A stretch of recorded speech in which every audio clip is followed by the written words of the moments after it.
Amen. Thank you so much for that. Pasensya na po kayo mga kapatid. We are having a technical problem. Yung pong ating ginagamit dito na application ay nagluloko. Thank you for watching. Please join us in our prayer for our kababayans who are affected by the Typhoon Ulysses. Yes, Adele Domingo. Ton Magpayo, thank you so much for watching. RCD Guzman Apinado, RJ Luzada, Los Biminda Agsalud, yes, Vilma Martin, Darwin Marcelino, JJ De Jesus from Malabon, George Benico from Cabuyao, Gina M. Carranza from San Pedro, and John Zuma Lazaro. I hope that you are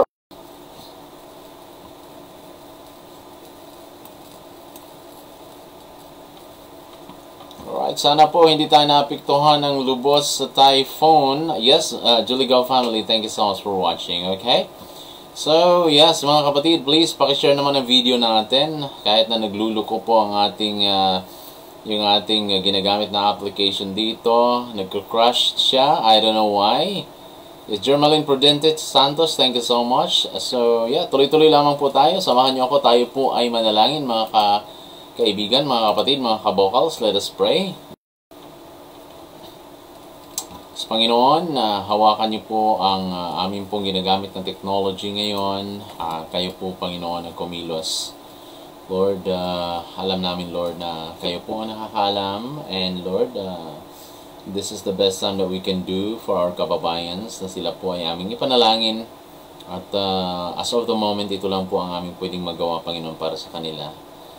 Marami po kami mga kababayan na apektuhan ng lubos sa bagyo pong ito. Lord, nagtitiwala kami, and Lord, this program, I pray that this program will give them the courage, will give us the courage, will give us the strength na harapin, Panginoon, ang pagbangon po ng aming mga kababayan, at kami ganun din po kami. Salamat, Panginoon, at ang lahat ng ito ang dalangin sa pangalan ni Jesus. Amen and amen. Rodmar de Luz Reyes, thank you so much for watching. Yes, Ate Susan, keep safe. Alright, so tayo po ay patuloy na magdiwang, puri sa ating Panginoon. So expect that tonight would be a night of prayer and night of songs, praise and worship songs. Alright, so here we go. Tayo po ay magbigay o awitin itong banal mong tahanan. Namamangha kami sa hiwaga ng pag-ibig mo, Panginoong Jesus. At sa iyong kadakilay, buong pagpapakumbaba namin ibinubulog ang aming mga puso. Ang puso ko'y dinudulog sa'yo. Nagpapang nagsusumamo, paging dapatin mo, ikaw ay mamasdan.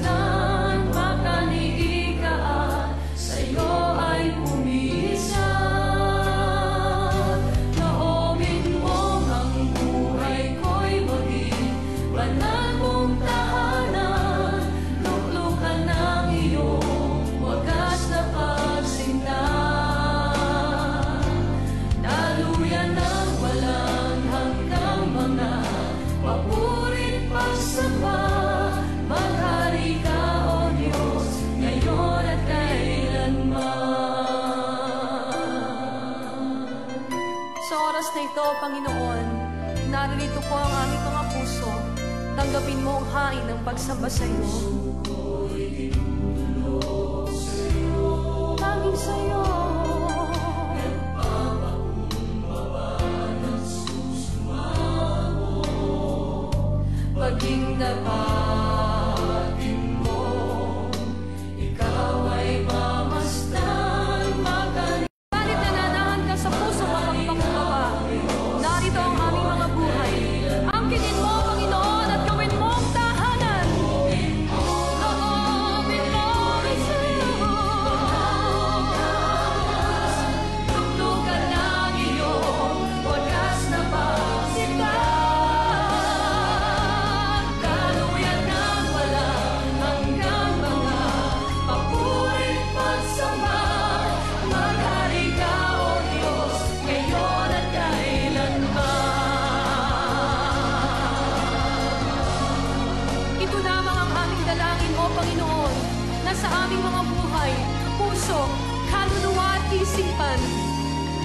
at hari ka, O Diyos, ngayon at kailan pa.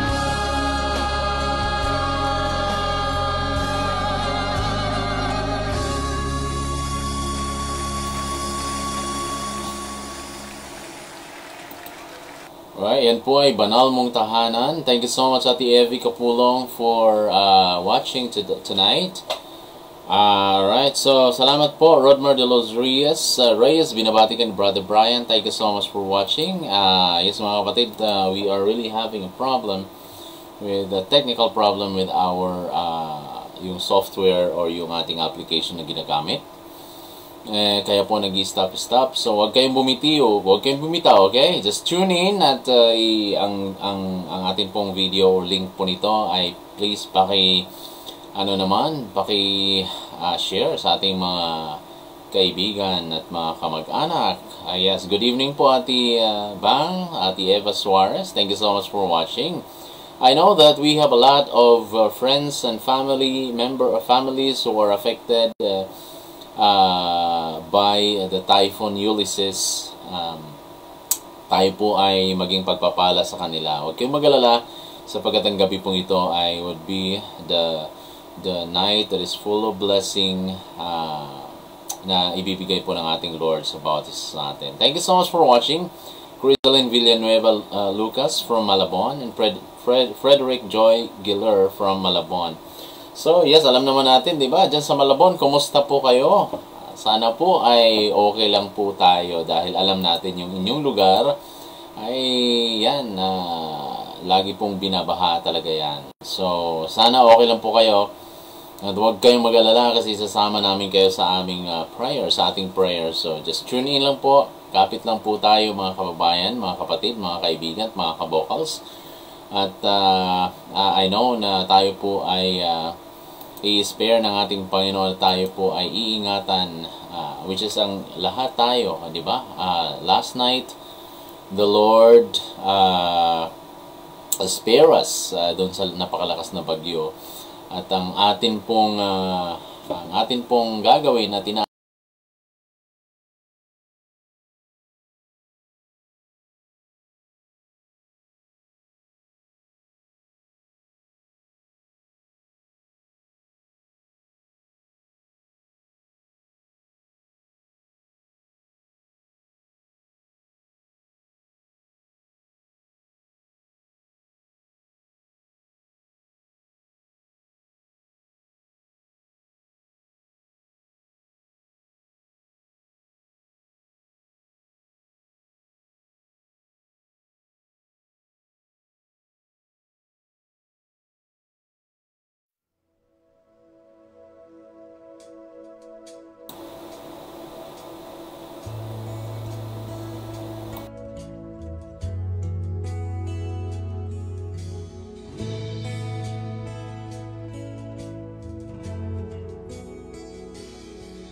Okay mga kaibigan, mga kapatid, mga kabokals, tayo po ay dadako sa ating pananalangin para po sa ating mga kababayan. Yung paalala po sa atin, as of the moment, this is the only thing that we can do is to pray for them, dun sa mga napiktuhan. Pero sa mga susunod na araw, I think dapat din po tayong kumilos, yes, we believe that prayer is very effective, and we're gonna be praying for our kababayans that the Lord will sustain them at bibigyan sila ng kanilang mga pangailangan sa kanila pong pagbangon. Yung ating pong prayer, maybe, okay, we are the answer to our prayer. Sapagkat sa mga susunod na araw ay ayan, meron tayong opportunity na tayo po ay tumulong sa ating mga kababayan. So I would encourage you, yes, we are going to put our prayer, our faith in action, okay? Because the Lord commanded us that we have to do good works also. Okay, so tayo po ay manalangin mga kaibigan, mga kapatid. But before that, let me read to you Isaiah chapter 4 verse 6. In Isaiah chapter 4 verse 6, sabi po dito, it will be a shelter and shade from the heat of the day, and a refuge and hiding place from the storm and rain. The Lord is our hiding place. He is our shield. He is our shelter sa bawat storm, sa bawat sitwasyon ng buhay natin. Whether it is a storm of problem, a real storm, the good thing is the Lord is, He is our shield, He is our shelter, He is our refuge. So, ipag-pray natin ang ating mga kababayan na sila po ay bigyan ng lakas ng loob, at also na makita nila na ang Diyos, God is still working sa kanila pong mga buhay, at hindi sila pinababayaan ng ating Panginoon. Yan po ang ating ipanalangin para sa ating mga kababayan. Okay? Sige, samahan niyo po ako mga kapatid, mga kabokals. Let us pray. Our Father, Lord, we thank you. Muli kami po ay lumalapit sa inyo. Salamat, Panginoon, sa inyong kabutihan, sa inyong pong habag sa bawat isa sa amin. Thank you so much, Lord. We praise and we glorify you because you spare us last night dun sa storm, Panginoon. But also, there are kababayans right now who are suffering. They're affected, and some of their houses ay nawasak po, Panginoon. Kami po ay lumalapit sa inyo, Panginoon. Bigyan niyo po sila ng lakas ng loob. Bigyan niyo po sila, Panginoon, ng talino na kanilang magamit, Panginoon, na makita nila that you are our God who is still working. You are our God na iniingatan po ang bawat isa sa amin. This storm is just one simple problem, one simple test of our faith. Itong pinagdadaanan po namin, Panginoon, is an act of nature. But again, you are still in control. So, naniniwala kami, Panginoon, na kayo po ang Diyos na nakakaalam ng lahat. Control everything, even the nature, ay sumusunod po sa inyo, Panginoon. Lord, kami po ay nagkakaisa. Kasama ko ngayon, Panginoon, ang aking mga kapatid sa pananampalataya. We are join our hearts together in prayer for our kababayans. Lord, kami ay magpapatuloy na manalangin para sa kanila. Alam ko, Panginoon, na kami ay hindi susuko. Kami ay patuloy na magtitiwala po sa inyo. Because there are 5 typhoons, mga bagyo na dumaan, pero hindi po kami natinag, Panginoon, dahil ito sa aming pananampalataya. Salamat, Panginoon, sa aking mga... Yes, Lord, muli kami ay nandito at nagtitiwala at kami po ay naniniwala sa inyong kapangyarihan, Panginoon. Palain niyo po ngayong gabing ito sa aming pagpapatuloy. In Jesus' name we pray. Amen and amen. Alright, mga kapatid, mga kaibigan, mga kabokals, thank you so much for watching The Voice of the Gospel. Alright, so tayo po ay tuloy-tuloy pa rin sa atin pong program.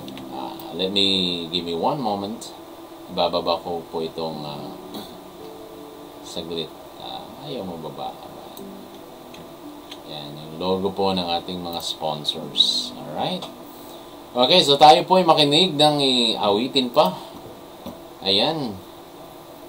Okay, pakinggan po natin ang kabanal-banalang Diyos.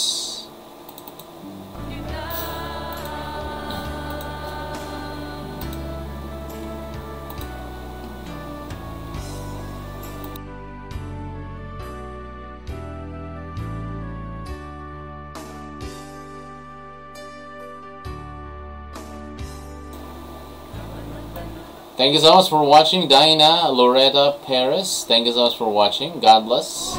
Lahat ng tuhod sa iyo ay luluhod. Lahat ng labi magsasabing ikaw lamang, Jesus, ang Panginoon. Kabanal-banal ang Diyos, walang katulad mo. Lahat ng tuhod sa iyo ay luluhod. Papuri sa iyo, kataas-taasang hari. Kapangyarihan at kalakasan sa iyo kailanpaman. Pagdakila at pagsamba sa iyo, aming kabanal-banalang Diyos. Kabanal-banal ang Diyos, walang katulad mo. Lahat ng tuhod sa iyo. Kabanal-banal ang Diyos, walang katulad mo. Lahat ng Atin din pong binabati si Ate Neng Larnie Lazorna sa kanyang pong pagdiriwang ng kanyang karawan sa araw po na ito. Happy birthday, Ate Neng, sa isang taon na ibinigay ng Lord para sa iyo. Jesus, ang Panginoon. Kabanal-banal ang Diyos, walang katulad mo. Lahat ng tuhod sa iyo ay luluhod. Lahat ng labi magsasabing ikaw lamang, Jesus, ang Panginoon. Kabanal-banal ang Diyos, walang katulad mo. Lahat ng tuhod sa iyo ay luluhod. Lahat ng labi magsasabing ikaw lamang, Jesus, ang Panginoon. Lahat ng labi magsasabing ikaw lamang, Jesus.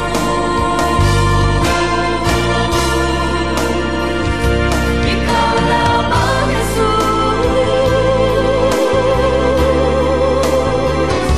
Ikaw lamang, Jesus, ang Panginoon.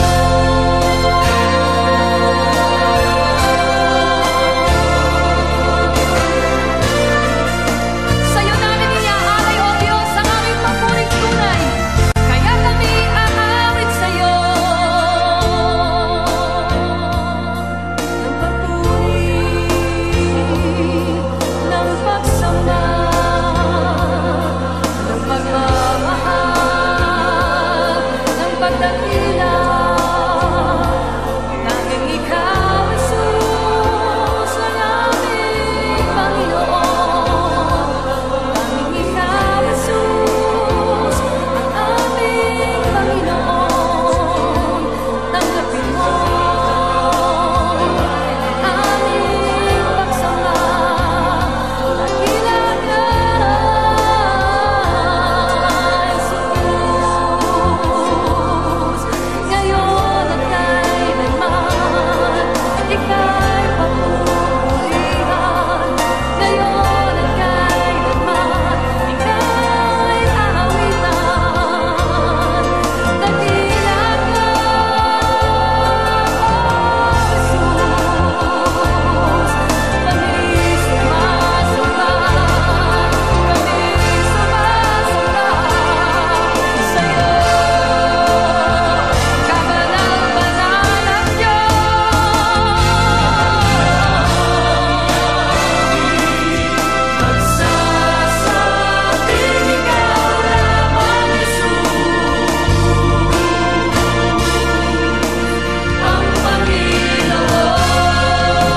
Amen po sa awitin po na yan.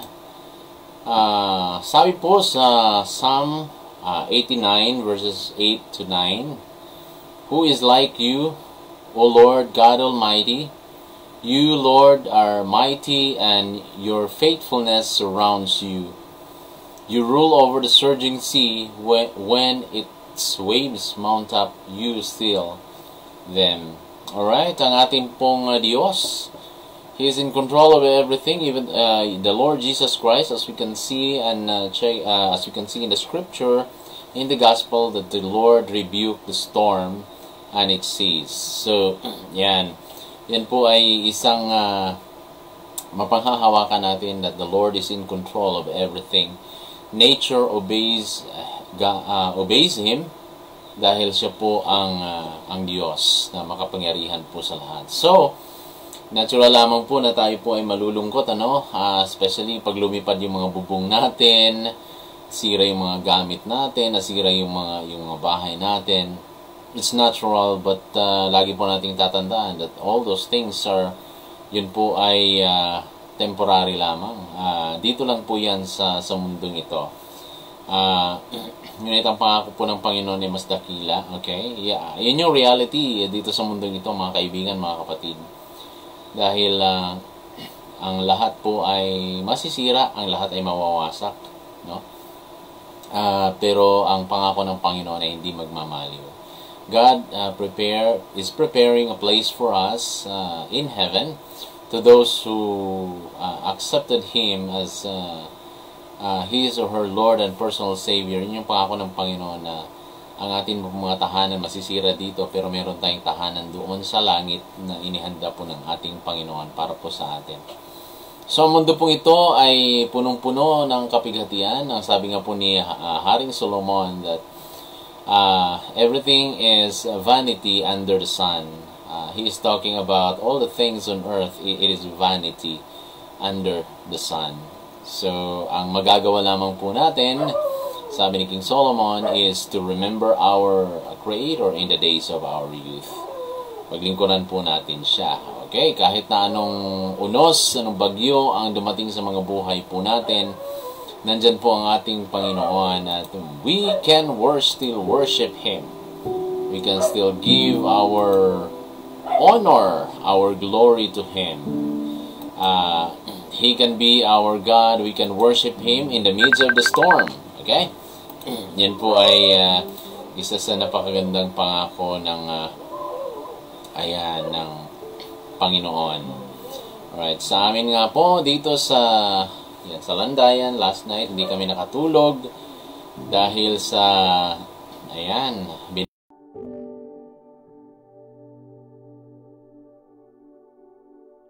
pasensya mga kapatid dahil po naputol na naman. Right? So, tuloy-tuloy lamang po tayo. By the way, yun nga po, kagabi hindi kami nakatulog dahil binantayan po natin yung ating bubong. Binantayan po natin mga kapatid yung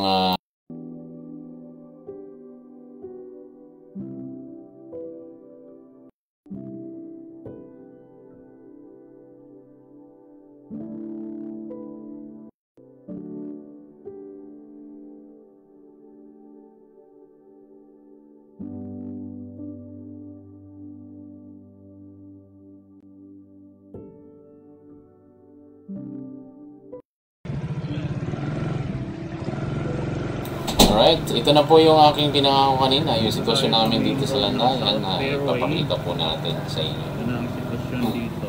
Yung, ayan po.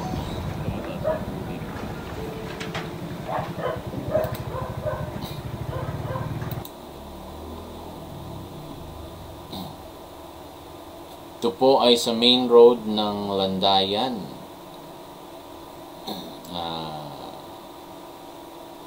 Gatuhod po ang baha.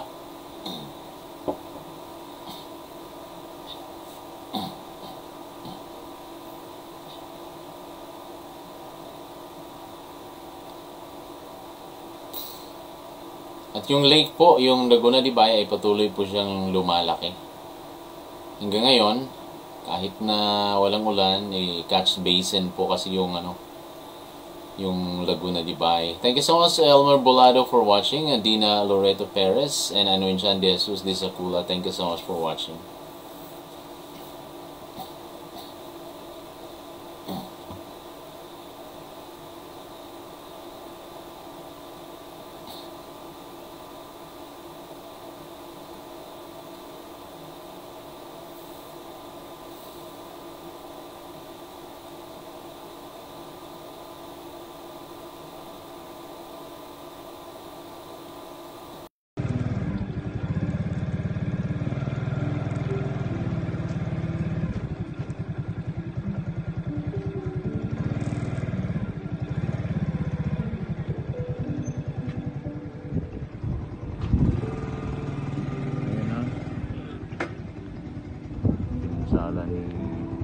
Yan, ito naman po yung sa Laguna Libay, mga kababayan.